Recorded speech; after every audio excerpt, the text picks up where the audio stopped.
Hello. So I'm going to be giving what I'm going to refer to and entitle My State of the Union. Um, I'm not the president. I'm not a politician.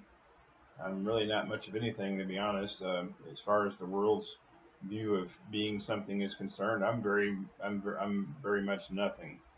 I'm a single guy. I'm 50 years old. I live in a little apartment. I have the same retail job I've had since I was 16.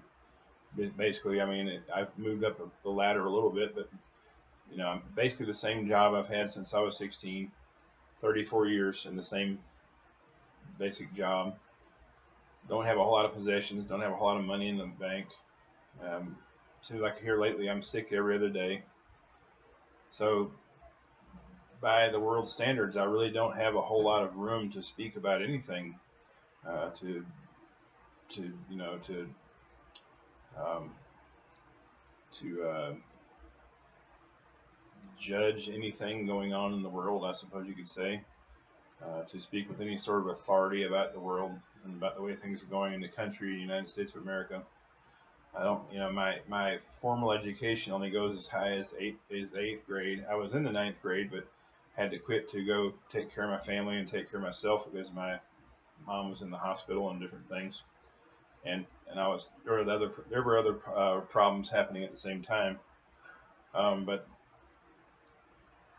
just as a human being, I think I have at least some right to speak about certain things, especially when those things, in my humble opinion, are going very, very wrong.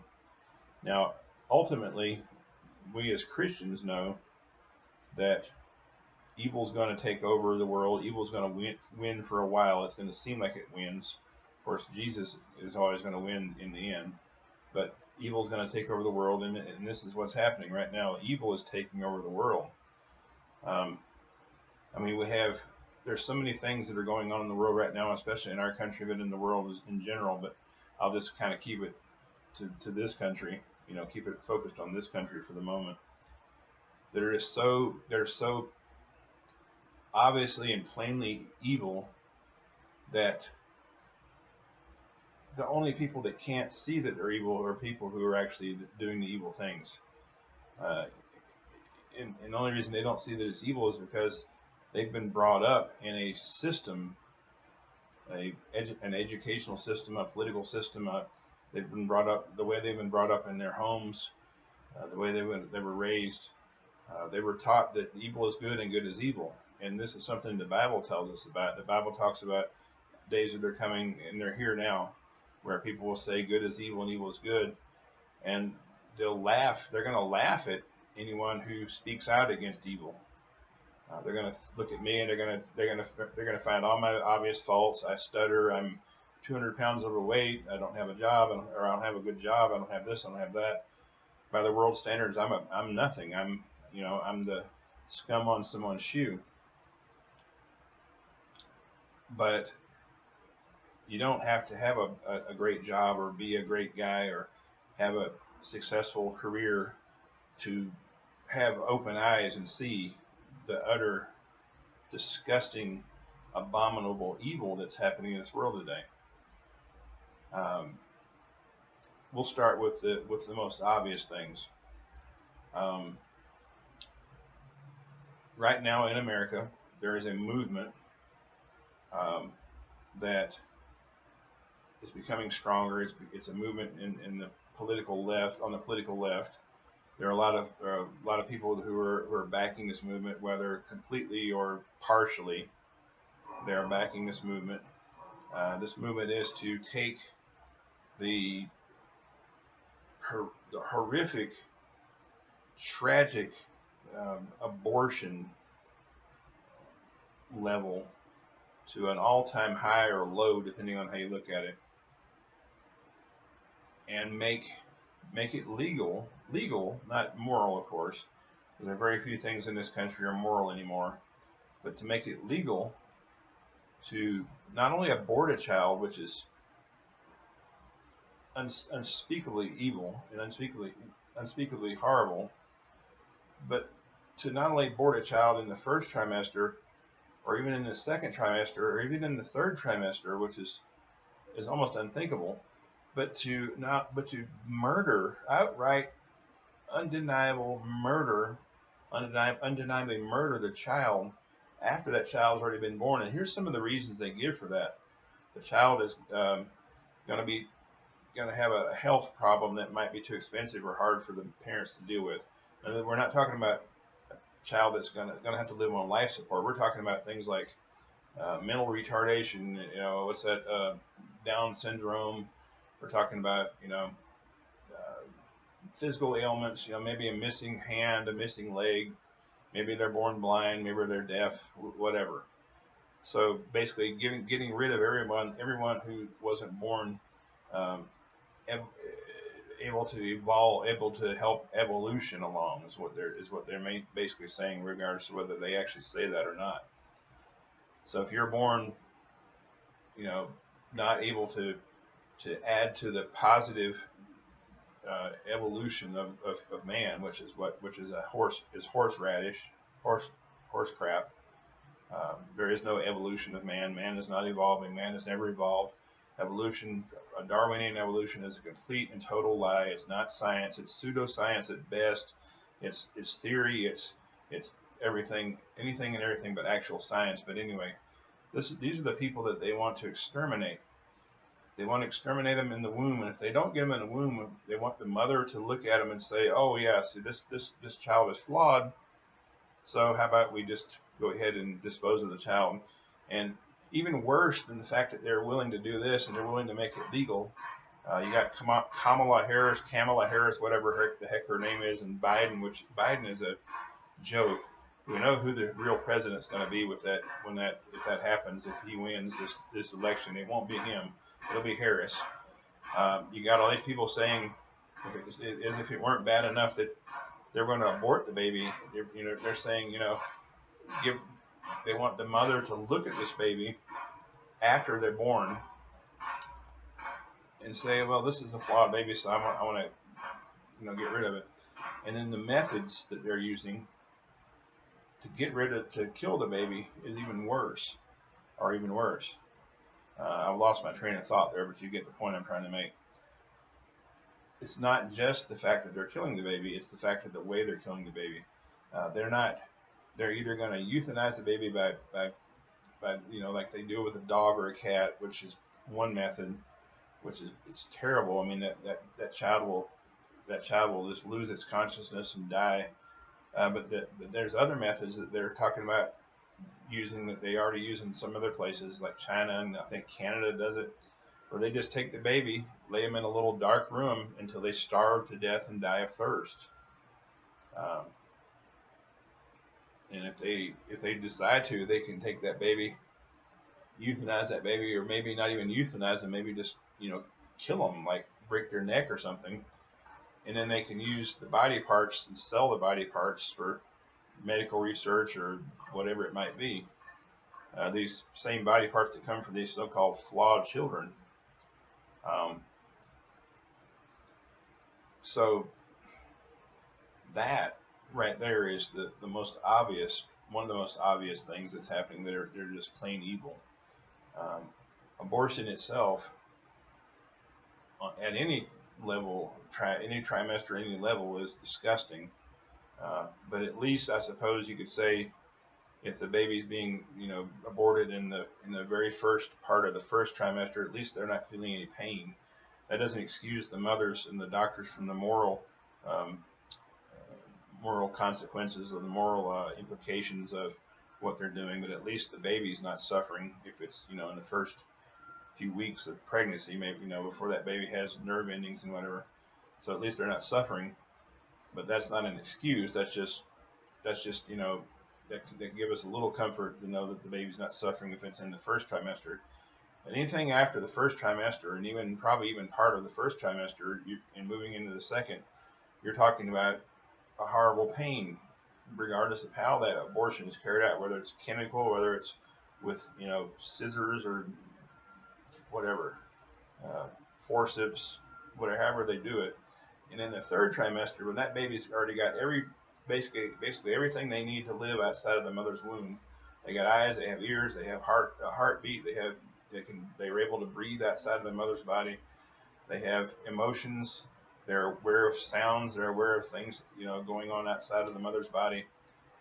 And to have a doctor or someone called a doctor reach in and kill that baby in the womb or wait till that baby's out of the womb, that shows a level of maliciousness and moral malignancy that is unparalleled in the past. I mean, I don't even think the Nazis did anything that cruel to children. Maybe they did, but the Nazis, I don't remember ever hearing about Nazis doing what we do here in America to the children. I guess there were some that did some pretty bad experiments on them. So basically, the only people that we can think of in our foreseeable past, anything written down, with the exception of maybe some heathen or pagan tribes back in the BC eras, whereas the only ones that we can even point to that were as bad or possibly as bad are the Nazis. I mean, this is the level of wickedness and evil and tragic, disgusting tragedy that we're working with here, Nazi level. And I'm not even 100% sure that the Nazis did anything as cruel as Biden and Harris and all these other people on the left want to do. They probably did, but who knows? So that's the most obvious thing. Then we have the sexualization of children. So if you're lucky enough as a child to make it out of the womb, by the time you're in kindergarten or first grade, you're going to be sexualized. You're going to be taught all kinds of far left propaganda about sex. You yourself, at age 4 or 5 years old, don't know what sex is. You've never had sex. I mean, the most you know about your own sexual organs is that it pees for you. That's all you know at 4 or 5 years old. You have no idea, no concept of sex. You probably don't even know what romance is. You probably never even had a crush on another person yet at 4 or 5 years old. But you're supposed to know about drag queens. You're supposed to know about all these hundreds of different genders. You're supposed to know about, you're supposed to be on top of everything politically. You're supposed to know about transgender people and how that all works. You're supposed to know about homosexual relationships, and it's okay to have two dads and it's okay to have two moms, and you're supposed to know all this stuff at 4 to 6 years old. So when you make it out of the womb, that's what you're exposed to. You're exposed to sexualization. You're exposed to far left propaganda, far left, liberal to the extent that even most classical liberals would be embarrassed to be called the same thing as these people. And if by some chance you make it out of grade school and you make it through high school and you've been taught evolution, you've been taught that you're just an accident, that you're just descended from apes, and sex is just this thing that you do to have fun, and then you do have sex and you get pregnant, it's okay to murder your baby. If you make it as far as all that, and then you make it to college, then you're begun to be indoctrinated to be anti-government. You're becoming an anti-government person. You're indoctrinated to not be tolerant to anyone's views other than the views that people agree with you. You're being taught to hate anyone who votes on a particular political party, usually the Republicans. You're being taught to mistreat anyone who gets in your way, hurt anyone who gets in your way. You're being taught that if something happens that goes against your sensibilities, somebody gets hurt by a cop, or somebody does something that they shouldn't have done, somebody was a racist, quote unquote racist, whether they were or not, but if your political party says that they're a racist, if your college professor says they're a racist, then they're a racist. And so you're being taught now in college to destroy people's property, to scream and yell and holler until you get your way, to burn down churches. You're being taught to loot. You're being taught to rob. You're being taught to throw objects, hard objects at people. Maybe even shoot them. Maybe stab them. And anything that you can do to get your political point across. And all the time, calling everybody else around you intolerant. Um, this is the world we live in. Okay, maybe I'm not the best person to articulate this. This is the world we live in. This is what we're dealing with right now, and this is the reward we are reaping for the sins of the past, for the sins of not teaching children the right way to go, as the Bible tells us to do, the sin of not showing people, uh, not preaching the gospel to the people in the street corners, not preaching the gospel to the people in the bars, not preaching the gospel to the people in schools, and sadly enough, in many cases, not preaching the gospel to people in church. I mean, we have dropped the ball. This country called America has dropped the ball in a major way. We've allowed evil to come in to our gates, and now we are suffering the consequences of it. And I'm going to tell you something. I'm voting for Trump, but Trump is not our savior. Trump is not the answer to these problems. He might be a buffer, but he's not going to save us from these problems, because this is getting worse. I mean, every time you turn around, you're seeing more anger, more hatred, more destruction. People claiming that they're anti-fascist, all the time being the most fascist people we've ever seen. Um, the only hope any of us has, any of us, male, female, young, old, gay, straight, black, white, brown, yellow, doesn't matter, Americans, Serbians, Russians, Icelandic people, it doesn't matter who you are, it doesn't matter where you live. The only hope we have is to give our hearts and our lives and our problems and uh, and all our anger and everything, our frustration, everything to Jesus. And if we don't do that, it doesn't matter what else we do. We're gonna lose, because everything that's happening right now is because people that were supposed to be preaching the gospel, people who are supposed to be living the gospel, people who are supposed to be preaching and teaching the gospel to their children, somewhere along the line they dropped the ball. Whether they dropped the ball by denouncing Christ, whether they dropped the ball by you know joining some sort of false religion, whether they dropped the ball by just ignoring the gospel, whether they dropped the ball by preaching a watered down gospel in the pulpit, doesn't matter how it happened.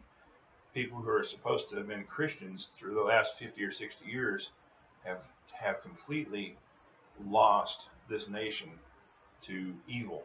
And so it's evil's time now. It's the devil's time now. We've been reading about this in the Bible. We know that it's his time. But the only hope any of us has is to give our lives and our hearts and our minds and our problems and everything to Jesus. We've tried everything else. Nothing else has worked.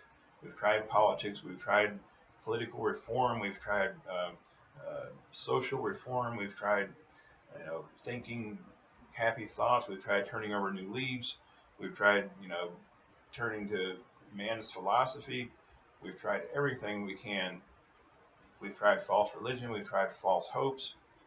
We've tried, you know, trying to, look at the inner beauty of man and seeing that we're all basically just good people and we just need a little guidance. We've tried all these things, and none of these things have worked. The only thing that has worked for people is that when people have given their hearts and lives to Jesus, and then you can see a noticeable positive change, not only in themselves but in the people around them. And until that happens, until we are the light that Jesus Christ said we needed to be in order to be effective in our environment, until that occurs, there's nothing else is going to go right. We're going to continue to slide down. We're going to continue to be overrun by um, evil people and evil ideas. We're going to continue to be uh, um, overtaken by evil people in politics, and nothing's going to change for the better, and it's just going to get worse. So if you don't know Jesus today, I suggest you turn to him, turn to his word, repent of your sins, place your trust in him. Thank you.